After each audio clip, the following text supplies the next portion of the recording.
Welcome to my YouTube channel. आज जो मैं आपको बेटे करवाने जा रही हूँ, ये value of the trigonometry ratio कैसे फाइंड होती है, ठीक है, वो करवाने जा रही हूँ। उसका टेबल वैसे तो बुक में बना हुआ है, ठीक है, आप वहाँ से वैल्यू देख लेते हो, पर बनता कैसे है ये टेबल, ठीक है, वही मैं आपको बताऊँगी और उसकी शॉर्ट ट्रिक भी बताऊँगी कि आपने इसको लर्न कैसे करना है, क्योंकि एग्ज़ाम में जो है बना नहीं आएगा, ठीक है, आपने अपने आप बनाकर उसकी वैल्यू फाइंड करनी होती है। अब देखो यहाँ पे पहले आपने एंगल लिखना है और यहाँ पे ट्रिग्नोमेट्री रेशियो लिखनी है, ठीक है। ऐसे लाइन ड्रॉ कर लेनी है, रो और कॉलम में डिवाइड कर लेना। अब देखो एंगल कितना है बेटा, यहाँ पे 0 से स्टार्ट होता है, पहले 0 डिग्री, फिर 30 डिग्री, फिर 45, ठीक है जी, फिर 60, फिर 90। ओके। अब यहाँ पे क्या आता है बेटे, पहले साइन आएगा, नेक्स्ट क्या आएगा, कॉस आएगा, फिर क्या आएगा बेटे, टैन। साइन का जो अपोजिट होता है वो कोसेक होता है बेटे, कोस का जो अपोजिट होता है वो सेक होता है, टैन का जो उल्ट होता है बेटे कोट होता है, ठीक है, आपने ये याद रखना। अब देखो आपने यहाँ पे काउंटिंग लिखनी है, 0 से स्टार्ट करना है, ठीक है, देखो 0 1 2 3 4। ओके। अब 4 के साथ ही सबको डिवाइड कर देना है। अब आपने यहाँ पे क्या करना है, 4 के साथ डिवाइड कर देना है। अब सबके ऊपर क्या लगा देना है, रूट। ये देखो स्क्वायर रूट लगा दिया सबके ऊपर। अब 0 को अगर 4 के साथ आप डिवाइड करते हो तो 0 आएगा, ये तो क्लियर है। ओके। अब 1/4 है, ऊपर रूट है, ठीक है जी। 4 का स्क्वायर रूट पॉसिबल है, 2 इंटू 2 4 होता है, तो इसका जो आंसर आ गया बेटे 1/2 हो गया, अगर आप इसको सॉल्व करते हो स्क्वायर रूट को।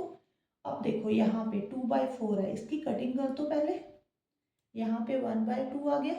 अब ऊपर स्क्वायर रूट है, 2 का एग्जैक्ट स्क्वायर रूट नहीं निकलता, अगर आप निकालते हो तो पॉइंटों में आएगा, ठीक है, तो आपने इसको ऐसे ही रहने देना, 1/√2। ओके। अब यहाँ पे √3, 3 के ऊपर रूट लगा हुआ है, 3 का तो स्क्वायर रूट पॉसिबल नहीं है, ठीक है। 4 का है, 4 जो होता है वो 2 इंटू 2 के इक्वल होता है, मतलब कि जो इसका स्क्वायर रूट होगा वो 2 होगा। ओके। यहाँ पे 4 को 4 के साथ कट कर दो, यहाँ पे 1 आ गया। देखो यही आपका मेन स्टेप है। अगर आपने यहाँ पे साइन की वैल्यू फाइंड कर ली ना, उससे आगे जो है वो बहुत ईजी है। बस आपने साइन की वैल्यू देखो ऐसे भी फाइंड कर सकते हो, नहीं तो लर्न कर लो, ठीक है। साइन 0 एक दो बार बोल लो, साइन 0 0 होता है, 30 1/2 होता है, 45 1/√2 होता है, 60 √3/2 होता है, 90 1 होता है। एक बात और बता देती हूँ, ये वैल्यूज ना इंक्रीज हो रही हैं, ठीक है, बढ़ रही हैं बेटे। ये देखो 0 है, ये 0.5 हो जाएगा, ये 0 पॉइंट समथिंग आगे चले जाएगा, ठीक है, फिर 1 की तरफ जा रही है ये याद रखना, ठीक है। कई बार कोई कंफ्यूजन होती है ना, तो आप ऐसे भी थोड़ा सा कंपैरिजन कर सकते हो। अब देखो यहाँ तक क्लियर है, आपकी मर्जी आपने कैसे करना है, याद भी कर सकते हो, ऐसे भी कर सकते हो। ओके। प्रैक्टिस के साथ तो बेटे लर्न हो जाते हैं ये टेबल, ठीक है, जब आप बार बार वैल्यू पुट करते हो। मुझे मालूम है एप्लीकेशन ऑफ ट्रिग्नोमेट्री देखना, वहाँ पे ना tan 30, tan 60, tan 45 इसकी वैल्यू बार बार आती है। वो तो मुझे लगता है मोस्टली बच्चों को लर्न हो जाती है जो बार बार प्रैक्टिस करते हैं ना, ठीक है। अब देखो आपने कॉस की वैल्यू फाइंड करनी है, तो क्या कर दो, यहाँ पे इसको अब रिवर्स में लिखना स्टार्ट कर दो। देखो बेटे यहाँ पे 1 है, यहाँ पे √3/2 है, 1/√2 है, 1/2 है, ये 0 है। मतलब इसको रिवर्स में लिखना स्टार्ट कर दो, ठीक है। जैसे हम काउंटिंग में 0 1 2 3 9 ऐसे लिखते हैं, 1 2 3 4 5, रिवर्स काउंटिंग कैसे 9 से लिख स्टार्ट कर देते लिखना, ठीक है। ऐसे ही सेम यहाँ पे आपने 1 लिखना है, फिर √3/2, 1/√2, 1/2, 0। ओके, यहाँ पे क्लियर है। अब देखो जो टैन होता है ना, टैन थीटा जो होता है वो साइन बाय कॉस होता है। मीन्स साइन को कॉस के साथ डिवाइड जब आप कर देते हो तो टैन की वैल्यू फाइंड हो जाती है। अब देखो 0 को 1 के साथ डिवाइड करना है, हाँ जी, कितना आंसर आएगा 0। ओके। अब यहाँ पे बच्चों को कंफ्यूजन होती है कि 1/2 को √3/2 के साथ डिवाइड करना है, आप ऐसे लिखा करो, ठीक है। अब छोटी क्लासेस में आपने पढ़ा हुआ है, यहाँ पे मल्टीप्लाई का साइन डालना है तो इसका रेसिप्रोकल होगा, ये देखो। ओके। 2 के साथ 2 कट हो गया बेटे, 1/√3 आ गया। तो यहाँ पे कितना आ गया, 1/√3। अब 1/√2 को 1/√2 के साथ डिवाइड करोगे, सेम नंबर को सेम नंबर के साथ डिवाइड करोगे तो आंसर कितना आएगा, 1। इसमें तो आपने सॉल्व नहीं करना। अब देखो इसको सॉल्व करके देख लो, √3/2 को अगर आप 1/2 के साथ डिवाइड करते हो तो क्या करोगे आप, यहाँ पे मल्टीप्लाई का साइन डाल दोगे, 2/1 हो जाएगा, 2 के साथ 2 कट हो गया बेटे, √3।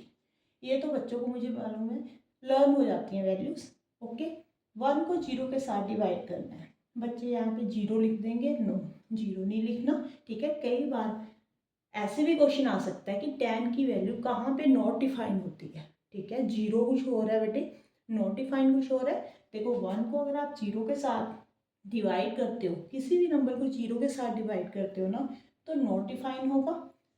कई बार यहाँ पे इन्फिनिटी भी लिखा होता था, अब नॉट डिफाइन है, ठीक है। अब देखो यहाँ तक क्लियर है। अब मैंने आपको क्या बोला था, जो साइन का उल्ट होता है वो कोसेक होता है, ठीक है। तो आपने क्या करना, इसका रेसिप्रोकल कर देना है, साइन की जो सभी वैल्यूज है ना उसका रेसिप्रोकल कर देना है जी। अगर यहाँ पे 0 है, नीचे 1 लिख दो बेटे, 0/1 है तो 1/0 नॉट डिफाइंड। ओके, 0 नीचे चले गई। अब 1/2 है तो 2/1 हो गया यहाँ पे। ओके, यहाँ पे √2/1 हो गया, यहाँ पे 2/√3 हो गया, ठीक है। यहाँ पे 1 मीन्स आपको ये वैल्यू लर्न करने की जरूरत नहीं है, आपने ओनली साइन की वैल्यू लर्न करनी है। अगर आपसे कोई पूछे कोसेक 45 कितना होता है तो आपने साइन याद रखना है कि साइन 45 इतना होता है, तो उसका उल्ट होता है √2/1, ठीक है। तो उसका रेसिप्रोकल कर दो। अब देखो जो सेक होता है इसका रेसिप्रोकल होता है कॉस का, ठीक है।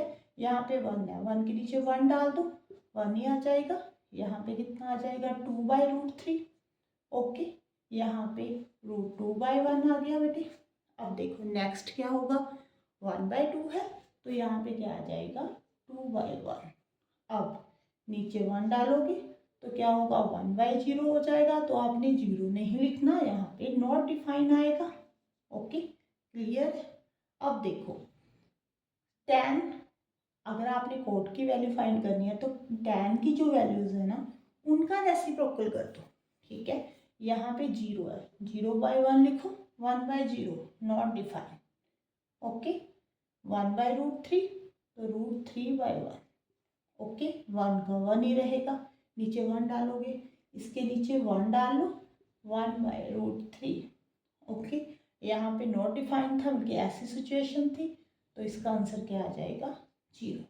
हाँ जी, आपने ये नहीं सोचना कि ये इम्पोर्टेंट नहीं है, ठीक है। आपने जब मेरी वीडियो सुननी है उसके बाद एक बार बेटे ड्रॉ करके देख लेना, ठीक है। ये टेबल जैसे मैंने आपको समझाया है बस एक बार करोगे ना, मुझे 100% यकीन है कि आपको लर्न हो जाएगा, ठीक है।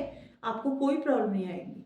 अगर आपने एक भी वैल्यू गलत लिख दी ना तो आपका 5 मार्क्स का क्वेश्चन आना है एप्लीकेशन ऑफ ट्रिग्नोमेट्री में, ठीक है। वहाँ पे तो ज़्यादातर यही रिजल्ट यूज़ होता है बेटे, tan 30, tan 45, tan 60, ठीक है। बट कई बार बल्कि साइन की वैल्यू भी हो सकती है, तो आपने ये नहीं इग्नोर नहीं करना इनको, ठीक है। अच्छे से करना है क्योंकि आपके 5 मार्क्स जो हैं वो बहुत मायना रखते हैं, ठीक है। अगर किसी ने 100% लेनी है। अगर आपको मेरी वीडियो अच्छी लगे तो प्लीज़ लाइक कर देना और मेरे चैनल को सब्सक्राइब कर देना, और बेटे कमेंट बॉक्स में ज़रूर बताना कि आपको मेरी वीडियो कैसी लग रही है। Thank you for watching.